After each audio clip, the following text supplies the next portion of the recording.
38 balls of darkness is what it took to open up India in the series. Over 5 test series, we don't always see the changes come as quickly or as violently as what it felt like today. Obviously, India was already behind in this game. They had to survive the new ball, build towards something, and then they had a chance, of course, at the very least, of keeping the series alive all the way through to the end. Instead, over 38 balls, they played a huge part in burning down their own house. And it might have happened anyway, that's the thing. Mitchell Starc's induckers of death are always a problem early on. Lateral movement off the surface was definitely happening, and some of those balls were just spiteful for no good reason at all. But India lost wickets to half volleys on the pads, a throw down wide of the wicket, and a push at a sucker ball.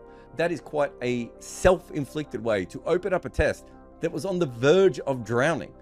In 38 balls, India turned this from a possible dead match into a live one that they may not survive.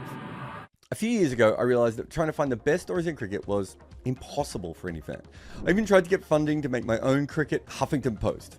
It never quite worked. But luckily, we finally have someone filling this massive void in our game. Best of Cricket. They scour the publications everywhere to find, quite simply, all the best news and the greatest stories on our sport. Then they make it just as easy. They either email it or WhatsApp it direct to you. Cricket's greatest tales delivered to your device. This is truly the best of cricket. I think it's worth going back and just remembering what that pre-lunch session was like. It was gloomy, right? It was dark, and there was an element of no opening batters want to go out at that time and play. There's also the scoreboard pressure. It's not a huge 500, 600 run total, but in this series, 450 runs, especially on a wicket with a little bit of assistance, is certainly not a situation that you really want to be going up against. And there is lunch coming up. There's no way for an opening batter not to look at that. Then there's weird bounce, and not just weird bounce, but kind of weird violent bounce coming up at you with the sort that you have to kind of ride. The ball is seaming around. There's certainly some assistance, especially for that new ball. And because there is a new ball as well, there is no doubt that it is swinging. Also, this is specifically, from what we've seen in this test so far, a new ball wicket. On top of all of that, you have bowlers who are better suited to these conditions, right? Like, there are a lot of things that were stacked up against India. However, what we saw doesn't really follow that.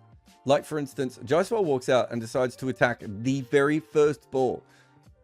We get it. He's an exciting talent, and when he sees a ball, he's going to hit it and everything else. It seemed like quite the decision, though, to go after that first ball. Then he flicks the second one in the air. Maybe that was a mistake. Maybe he tried to keep it on the ground, but it looked like, again, he saw what he thought was a weak ball and went for it.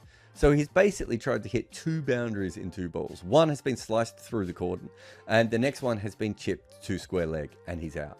There are, of course, now question marks with Jaiswal outside of Asian conditions. There are also question marks about Jaiswal and left-arm seam bowlers.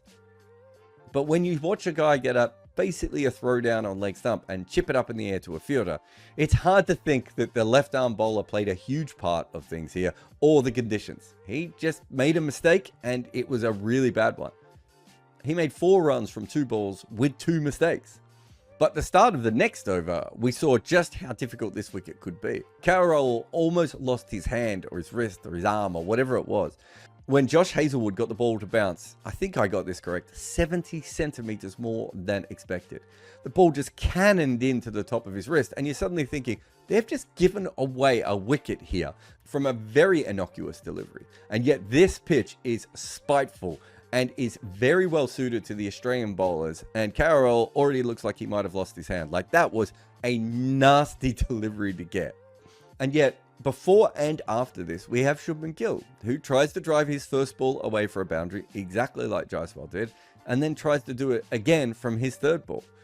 It was a bizarre innings from someone who can be a bit of a nervous starter at times. I don't think he's completely suited to batting at number 3 because of that mentality.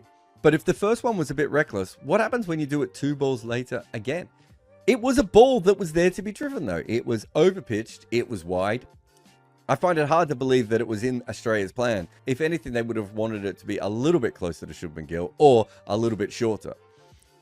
But the shot itself was remarkable because it's like he came out deciding he was going to play a shot at ball. And yet when you watch it, He makes a very late decision to play the shot. It's almost like he told his hands he was going to play the shot and no other part of his body. His head isn't going out towards the line. His feet aren't moving all that much. It's almost his bottom hand in the end that does all the work when it suddenly goes, oh, we should be hitting this for 4.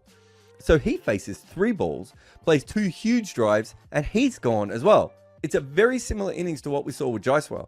His looks on the face of it more conventional. It was an edge into the cordon. But have a look at the super slow motion. It doesn't really look like an edge. It looks like he kind of just bottom hand scoops it in there because at the last minute he decided it had to go for 4. Those are 2 incredibly soft dismissals when you've just seen K.L almost lose his entire arm at the other end. And having seen all of that, the most experienced player, the legend of the batting lineup, Virat Kohli comes out and he tries to drive his first ball.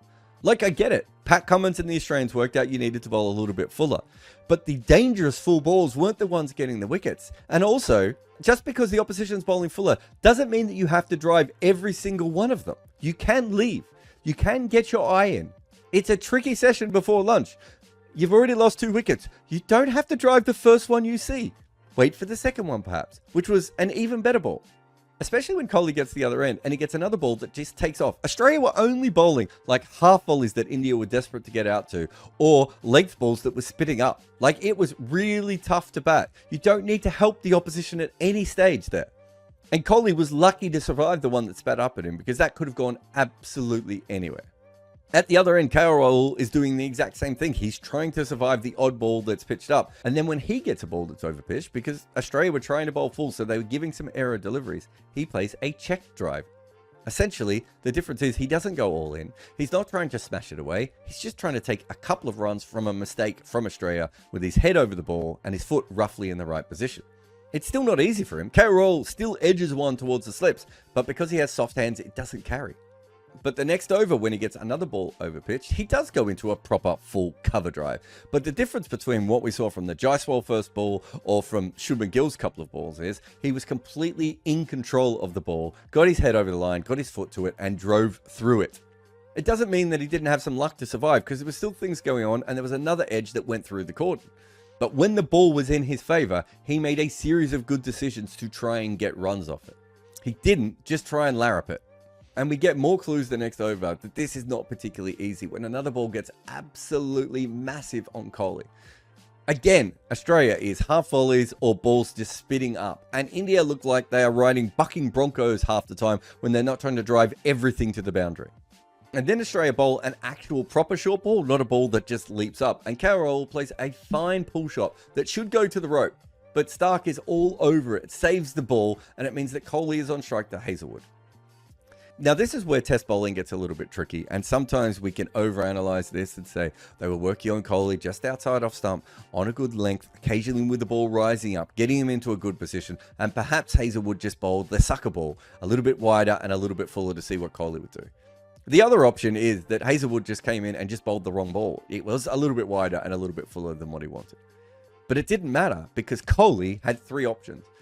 The easiest one, of course, was to leave it. There was no reason he had to play it. It was overpitched and wide. And of course, if you're a test batter, you probably think you can cash in on that. But leaving is a very normal thing to do from a ball like this, especially in this position. The other option is to go into a full cover drive. Try and get your head right out over the line, get your foot in and play a full-blooded shot to it. It's probably not ideal in that situation, but it was a ball that you could easily play that shot. If you just wanted to cash in on a wide full ball, you could do what Shubman Gill did, but in a better way, and try and lash the ball through point. Keep your head still, stay inside the line, and just try and whack it as hard as possible through point. Those are all options for this ball. Instead, what Kohli does is kind of plays that sort of pushed on the up drive. Could have put a bigger step in and played a proper drive. He could have got his foot more out towards the line and played a proper drive. He could have lashed it. He could have left it. He had many different options. In the end, he's really just pushed his hand at it until he's poked it through to the wicketkeeper. It's not that Australia had nothing to do with these wickets. Perhaps the Mitchell Starc one straightened a little bit more. And maybe with Shubman Gill, they are trying to bowl a little bit fuller early on to him because they see a weakness there. And with Kohli, they're trying to bowl outside off stump. But that wasn't the delivery that they were bowling earlier to him. It's hard to look at any of these 3 dismissals and not think that India played a massive role in them. It was like that their batting wasn't all there. Like they hadn't actually fully comprehended what they needed to do in this little session. They just went out there to bat like normal, as if it was the middle of the second afternoon of day 2 in the sun. Like, it really does feel that this 38 balls was them batting on another wicket on another day. And it essentially took that long for Australia to completely cut the head off of India. If you look at a 5-test series on paper, we are scheduled to have around 2,250 overs. Obviously, we will never assume to have that many. And generally, you're going to get an over or a cluster of overs that is going to have a big impact on the series. That happens from time to time. But usually it would be an hour, or maybe even a session, or even the first part or the last part of a day. That's how we see these things in a 5-test series, and maybe they change the direction of the entire thing. Think about where we were before India came into bat. Australia had made a decent total. There were certainly helpful conditions for the bowlers, but you could definitely still make runs on this wicket. You just had to survive the new ball. Everything pointed to a new ball wicket. And so India come out and they want to drive absolutely everything. So before India faced the ball here, the most likely result of this test match was a draw. All the rain that is scheduled, the fact that Australia had already made a score, which meant that the series would be alive all the way to the last test. That is how we felt. And then we had 38 of the scheduled 13,500 balls for this test series happen. So at the end of that session, India had opened up this test like a bunch of horror victims who have found a cursed mummy's tomb.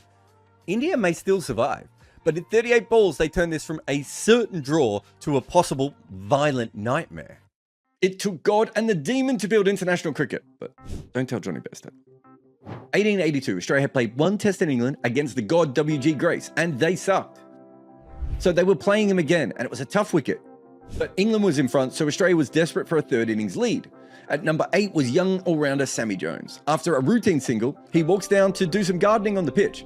Grace whips off the bails and appeals. The ball wasn't dead, Jones was run out. The Australians were furious. In fact, some of the English players were also furious. But what Grace said went, and the umpires had already given it.